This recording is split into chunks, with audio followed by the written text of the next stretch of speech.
A while back, I watched this movie.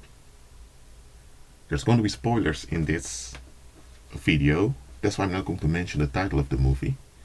But the movie went as follows. There was a medical examiner that examined corpses. He had a son who followed in his footsteps. So this medical examiner, he received this corpse of a young woman with no identity. So such corpses are called Jane Doe. If it's a male corpse, it's called John Doe. So his son went out with his girlfriend, and later he came back to help his father. When the son began the autopsy, the son noticed that there were no external bruises nor damage to the body. And when the son checked the eyes were very, very grayish. But then the son said, hold on a minute. If the eyes are grayish, then that means that the body has been a corpse for a very long time. But the body was quite fresh. This was the first red flag that they didn't notice. So they ended up performing the whole autopsy. And while they're performing the autopsy, they discovered more and more weird stuff. They discovered that she had no tongue. They discovered that she had internal bruises in her ankles and her wrists. They discovered that she had a clot in her stomach. So they were thinking, whoa, this must be some satanic ritual or something like that. A long story short, paranormal stuff began to happen. They began to hear weird noises. The lights went off. And they figured out that there was something wrong with the corpse. So they decided they're going to pour some flammable substance over the corpse and to burn it. The corpse wouldn't burn. It returned back to its relatively fresh state. Of course, it was open.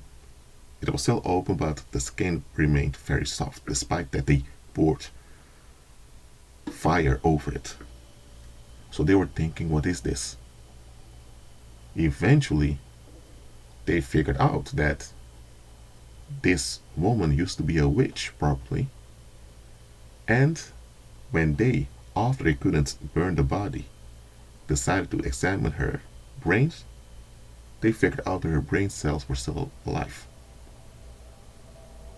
Hold on a minute, so you can't burn the corpse, but you can cut it open, remove organs, and even cut open the skull to examine the brains.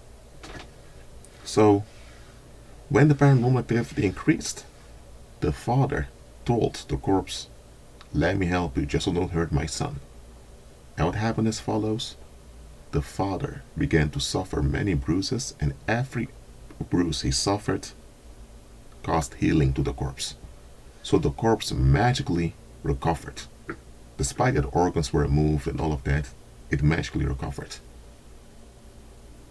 And the next day, when the police came, the father was dead.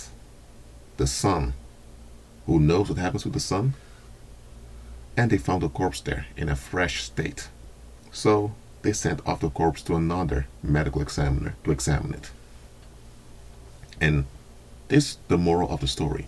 That corpse has been doing that for centuries. Healing itself at the expense of the living. Now, I know this is just fiction. It's literally just something made up, because no corpse has any power, because it's just a corpse. But just realize that truth can be stranger than fiction. Let's go to reality. That whole movie was a parable. Because in reality, a lot of people are trapped by dead stuff, dead relationships, dead patterns, dead cycles, dead conversations, dead expectations. In general, worldly people have a lot of dead stuff that they're clinging on to. And those dead things that they're clinging on to, those defective and dysfunctional things that they keep persisting in, Satan is using them, demons are using those things to drain the life out of them. And worldlings often don't see it. Now let me tell you, believer, just like demons are training worldlings so that they can become relevant, the same way demons want to train you as a believer. But because you are a believer, they have to be a bit cautious how they do it. And just like in that movie, they received a package that was familiar, namely a corpse, because they were medical examiners, so they opened up many corpses. So it was a familiar package. So they thought it's just like all the other times. But this time was something mysterious, something strange.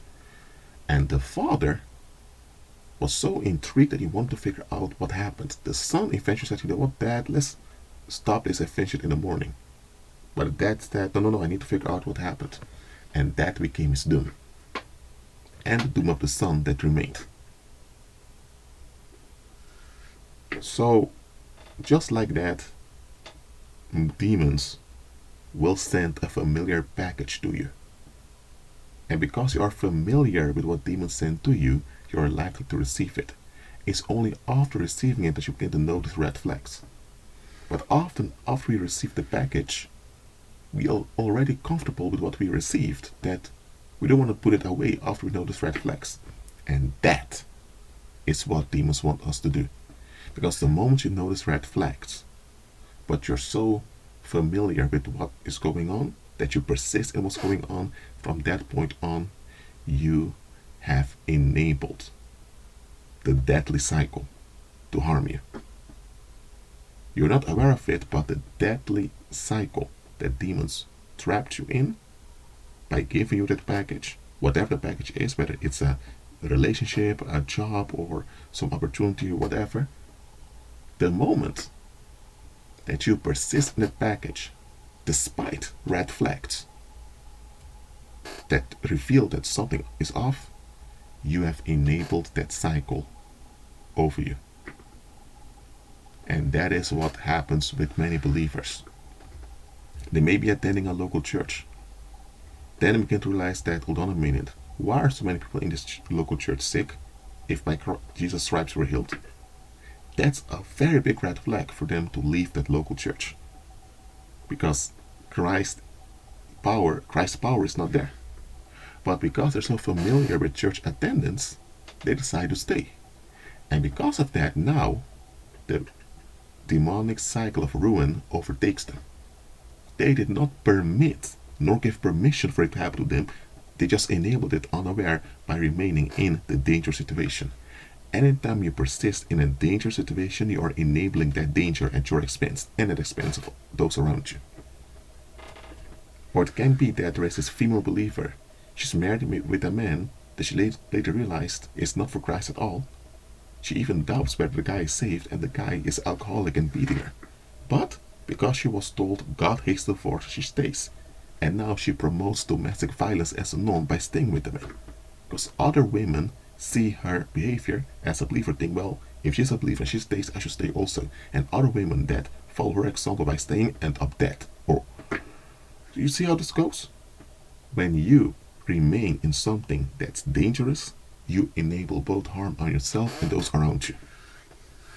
Worldlings do this all the time. Because worldlings, they lack healthy discernment. So that it happened to worldlings, that's sad, but that's it, they're worldlings. But with believers, it should never happen. Believer, the moment you notice any red flag about something, I'm not telling you to just quit immediately. A red flag doesn't automatically mean you need to stop and quit. A red flag implies that you need to pay attention to what's going on, because somewhere something is off. And now that you know that something's off, you ought to go into prayer, decrees, and declarations, and fasting, so that whatever danger it is that's lingering around is dissolved. That's what you ought to do. So you don't literally have to always stop what you're doing, but at least anticipate potential harm. A lot of believers don't do this, and things go from bad to worse. Believers, beware with the packages you receive, because not all gifts come from God. Satan also has quote unquote gifts, but all his gifts will ruin you in the long run. That is the interest why he gave you that gift to begin with, because Satan doesn't actually give anything to anyone. He only takes away. But he lets you think that you get something. Look, if someone hands you $1 and they rob 10,000 from your assets, did you receive anything? No, you were robbed. But because you were focused on the $1 you received, your attention was taken away from the 10,000 that was taken away from you. That's how the paranormal works. Satan never gives you anything without taking something far better away from you. That's how the world also works. The world will never, ever wish you the best unless they can take the best of you. The world wants the best of you. The world wants to use you completely. They want your best. So whatever the world offers you is to drain you of your best years, your youth, your intelligence, your empathy, your good motives, your kind-hearted. The world wants it all. But the world will not want you to have it all. Because when you have it all, you'll realize what the world really is. So the world wants you to hand over your all to them, while you think that you are in obligation to earn the best from the world. You're not. So, keep on agreeing with Christ and be at peace.